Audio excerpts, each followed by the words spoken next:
साथियों, OTR registration करने के लिए सबसे पहले आपको गूगल क्रोम ओपन करना है।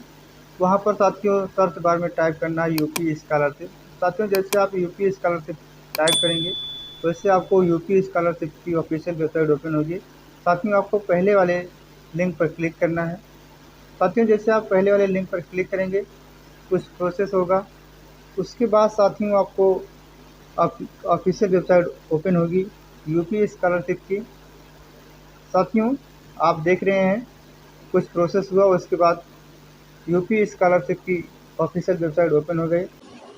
अब आप नीचे की तरफ आएंगे और OTR रजिस्ट्रेशन जहाँ पर लिखा हुआ है उस पर क्लिक करेंगे। जैसे आप OTR रजिस्ट्रेशन पर क्लिक करेंगे साथियों कुछ प्रोसेस होगा। उसके बाद OTR को रजिस्ट्रेशन करने के लिए, OTR का फॉर्म फिल करने के लिए साथियों अगला पेज ओपन होगा। साथियों, यहाँ पर कुछ इंस्ट्रक्शन दिए गए हैं, कुछ जानकारी दी गई है, उसको आप पढ़ेंगे। उसके बाद चेक मार्क, उसके बाद साथियों नीचे प्रोसीड पर क्लिक करेंगे। साथियों, जैसे आप प्रोसीड पर क्लिक करेंगे वैसे अगला पेज ओपन हो जाएगा और आपको यहाँ पर साथियों फॉर्म को फिल करने के लिए कहा जाएगा। साथियों, सबसे पहले आप अपना कैटेगरी चुनेंगे जहाँ पर वर्ग जात समूह लिखा हुआ है। साथियों, आप जिस कैटेगरी के होंगे उस कैटेगरी को चुनेंगे। उसके बाद अपना मोबाइल नंबर को फिल करेंगे।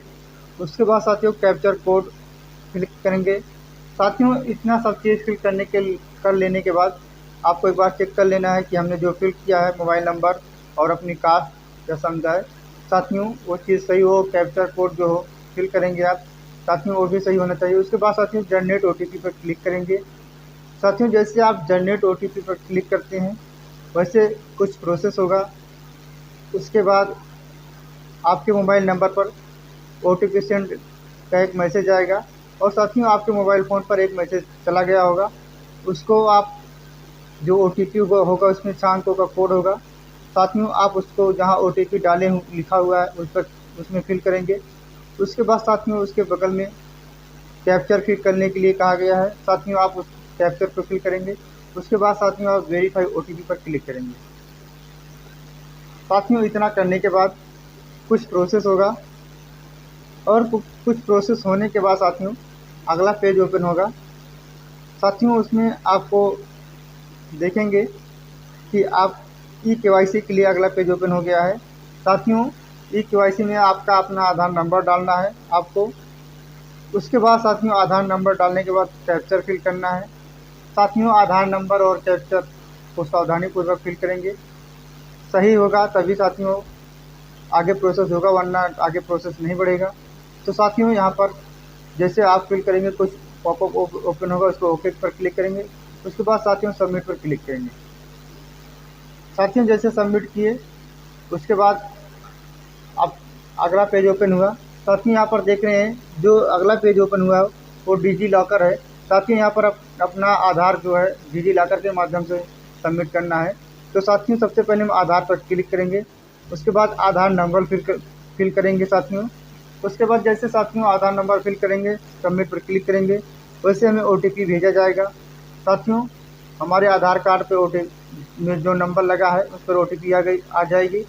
हम उसको फिल करेंगे OTP को यहाँ पर जहाँ OTP फिल करने के लिए दिया गया है। साथियों, OTP को फिल करेंगे। उसके बाद चेक मार्क करके साथियों सबमिट पर क्लिक करेंगे। साथियों, कुछ प्रोसेस होगा। उसके बाद आपको वेरीफाई सिक्योरिटी पिन, साथियों यहाँ पर आप अपनी पिन सेट करना है। साथियों, यहाँ आप अपने इच्छा अनुसार पिन सेट कर सकते हैं, जो पिन बनाएं स्ट्रॉन्ग बनाएं। उसके बाद साथियों आप देखेंगे आधार डिग्री। साथियों, तो यहाँ पर आधार वाले पे चेक मार्क करके अलाउ पर नीचे आकर अलाउ कर देना है। साथियों, जैसे आप अलाउ करेंगे उसके बाद कुछ प्रोसेस होगा डिजी लॉकर का और आपका आधार कार्ड ऑटोमेटिक फिल कर लिया जाएगा। साथियों, इसको बैक कंटिन्यू पर क्लिक नहीं करना है वहाँ पर। साथियों, अपने आप ऑटो फिल हो जाएगा। साथियों, नीचे देखेंगे तो आपके आधार कार्ड का पूरा डिटेल आ जाएगा। आपकी फ़ोटो शो हो जाएगी, आपका नाम, जेंडर, डेट ऑफ बर्थ, आपका डिस्ट्रिक्ट, स्टेट, आपका एड्रेस। साथियों, इसके बाद वेरीफाई eKYC पर क्लिक करना है। साथियों, जैसे आप वेरीफाई eKYC पर क्लिक करेंगे आपके रजिस्टर्ड मोबाइल नंबर पर फिर एक OTP भेजा जाएगा। साथियों, OTP को फिल करेंगे। उसके बाद OTP वेरीफाई पर क्लिक करेंगे साथियों, जहाँ पर वेरीफाई OTP लिखा हुआ है। साथियों OTP को सावधानीपूर्वक फिल करेंगे, क्योंकि ये आपका लास्ट स्टेप होता है। अगर साथियों यहाँ पर रॉन्ग OTP फिल करेंगे तो आगे प्रोसेस नहीं होगा। साथियों जैसे हम OTP फिल कर लेंगे, उसके बाद OTP फिल करने के बाद वेरीफाई करेंगे। साथियों कुछ प्रोसेस होगा, कुछ प्रोसेस होने के बाद अगला पेज ओपन होगा। साथियों जैसे अगला पेज ओपन होगा, आप देखेंगे कि उस पेज में आपको आपके फादर का नाम, आपके मदर का नाम और आपका ईमेल, साथियों ये सब चीज़ पूछेगा। तो साथियों यहाँ पर आप बहुत सावधानीपूर्वक अपने पिता का नाम, अपने माता का नाम, अपना मेल ID और कैप्चर कोड, तो साथियों इतना चीज़ भरकर आप सावधानीपूर्वक इसमें फिल करेंगे। अपने पिता का नाम आपके मार्कशीट में जो होगा या आधार कार्ड में जो लिखा होगा वही फिल करेंगे, जैसे जैसे लिखा होगा उसी तरह फिल करेंगे। अपनी माता का भी नाम आधार कार्ड के आधार पर फिल करेंगे।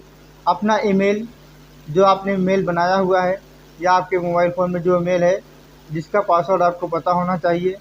साथियों मेल ID आपको सावधानीपूर्वक फिल करनी है।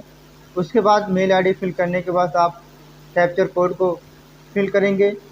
जैसे साथियों आप कैप्चर कोड को फिल करेंगे, उसके बाद कुछ प्रोसेस होगा और प्रोसेस होने के बाद आपका फाइनली OTR रजिस्ट्रेशन नंबर आपको शो हो जाएगा। साथियों यहाँ पर आप देख रहे हैं आपका फाइनली OTR नंबर मिल जाएगा आपको। साथियों देख रहे हैं, आप अपना OTR रजिस्ट्रेशन नंबर नोट कर लें। बस यही प्रोसेस था साथियों, धन्यवाद।